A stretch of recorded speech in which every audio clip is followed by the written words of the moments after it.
Magandang gabi po sa ating lahat. Unang-una na po ay gusto ko pong magpasalamat sa inyong lahat.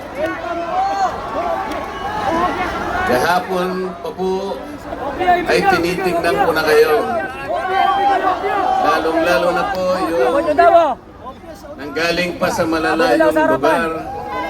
Meron pa po nakitang nasa panig ng katandaan, mga lolo at mga lola.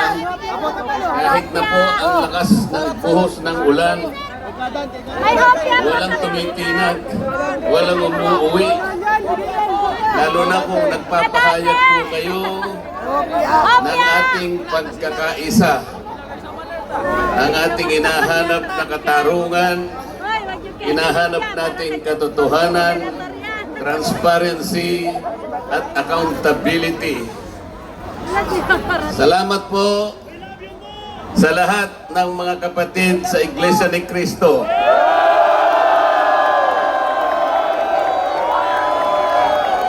Salamat din po sa mga hindi kapatid ngunit nakikisang-ayon at sumusuporta sa pagkakaisa natin sa gabing ito. Ang iba po ay mga kakilala ko, yung iba po ay hindi ko man kakilala, ngunit nagpahayag po sila ng pagsuporta at pagmamahal sa ating bansa at sa ginagawa natin ngayon. Hindi na nga po sana ako pupunta dito.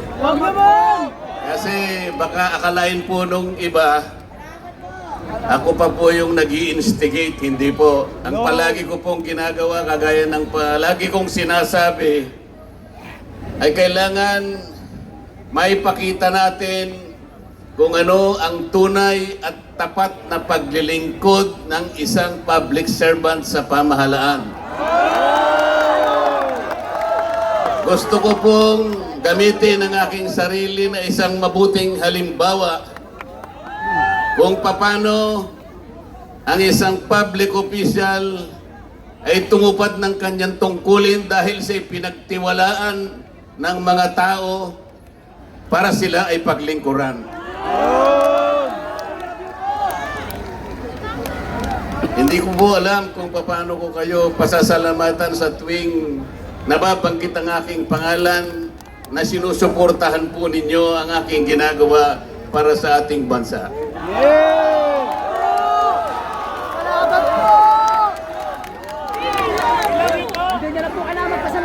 Pangalawang araw na po ito, ngunit hindi ko nakikita sa mukha ninyo ang kapaguran. Hindi ko po alam kung paano ako magpapasalamat sa inyo. Kung magagawa ko lang, napuntahan ko kayong isa-isa para yakapin ko kayo. Gagawin ko po. Ay, Senator yung kopya.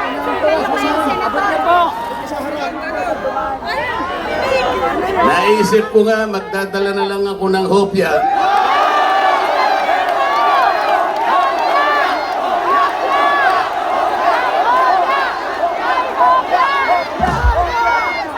Pero nung makita ko po na napakarami ninyo, kahit 30 pabrika ng hopya, hindi magkakasa sa inyo.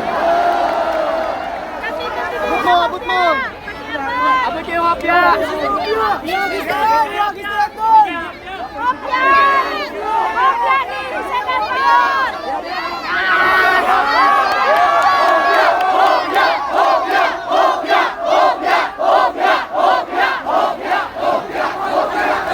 Bakit nilulunod ang pag-iimbestiga sa flood control scam? Bakit si Marcoleta ang ikukulong, kayo ang mandarambong?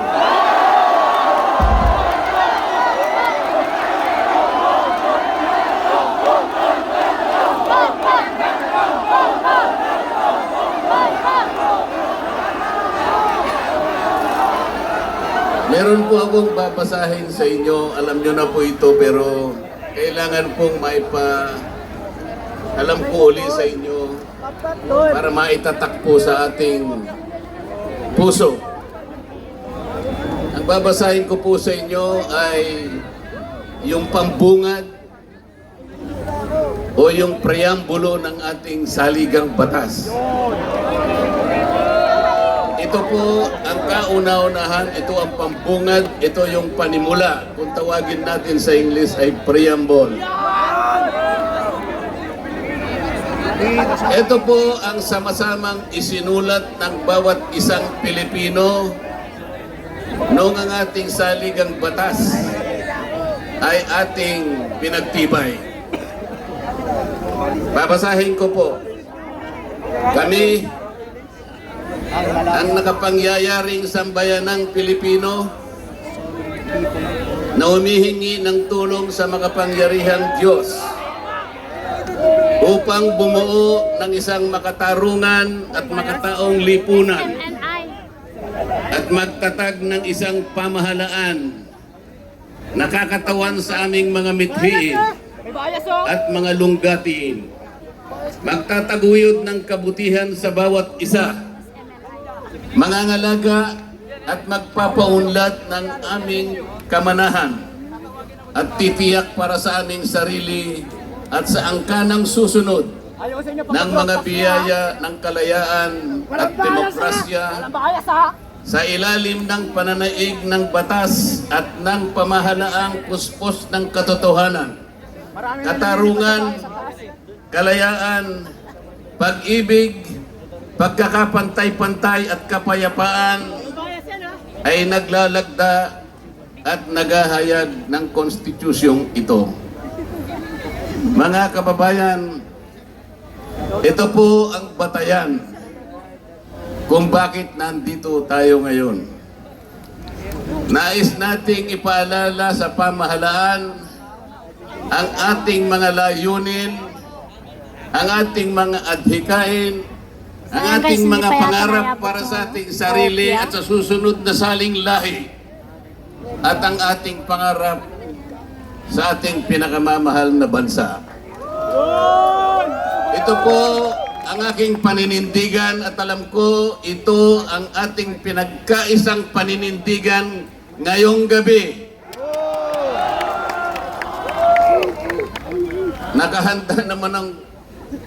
Nakahanda po akong magpakulong. Kung kinakailangang maaresto po ako, wala pong problema.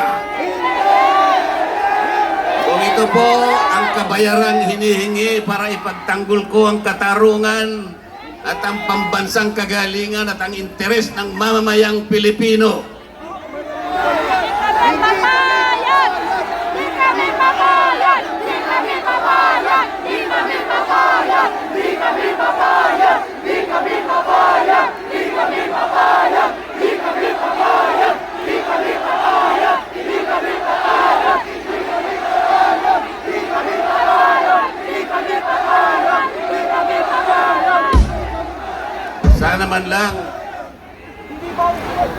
Sana man lang may ninakaw ako. Sana man lang kasama ko sa mga mandarambong. Mga nabanggit na yung mga pangalan nila. Ang isa ay si Martin Romualdez. Ang pinagdalhan ng mali-malitang pera.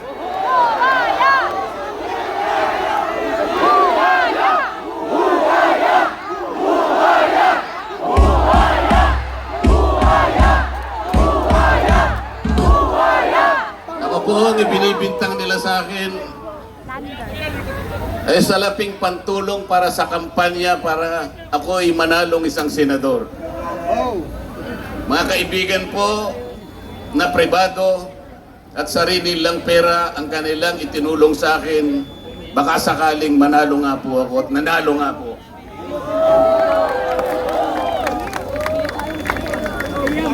Hindi ko na po ipaliliwanag ang teknik ng mga chismis.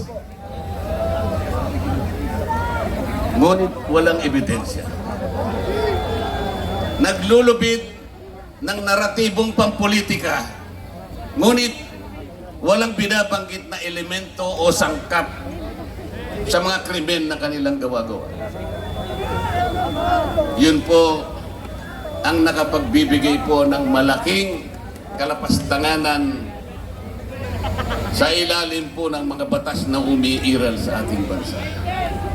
Hindi ba sinabi natin, bawal ang bend the law?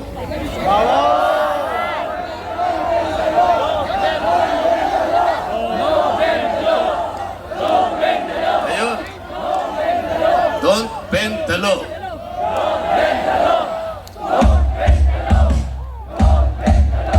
Paano naman kasi? Isa naman kasama ko doon sa bulwagan sa Senado, bigla na lang nagsalita. Sometimes you have to bend the law to be able to please the people.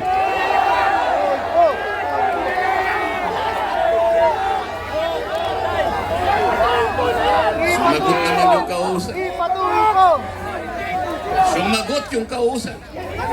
Tinanong kasi siya kung tama yung sinasabi.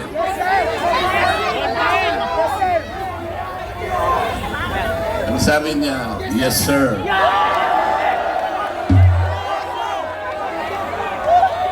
Mga kababayan, uulitin ko po ang aking pagsaludo sa inyo. Ang aking paggalang, ang aking pagpapasalamat sa ipinakita ninyong pagsuporta at pagmamahal sa akin at sa mga bagay na ipinaglalaban nating lahat. Ang katarungan, ang katotohanan, ang pananagutan at ang katarungan. Huwag po tayong maghiwa-hiwalay. Ang sabi nga natin, we are one. We are one. We are one. Maraming salamat po sa inyong lahat.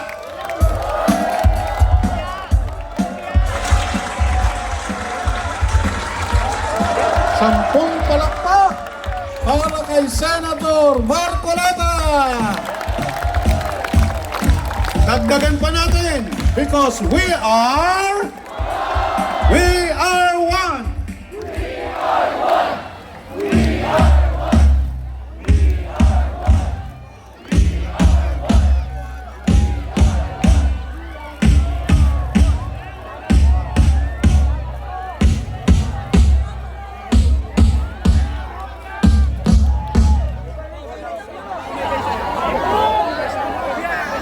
Maraming salamat po, Senator Rodante Marcoleta.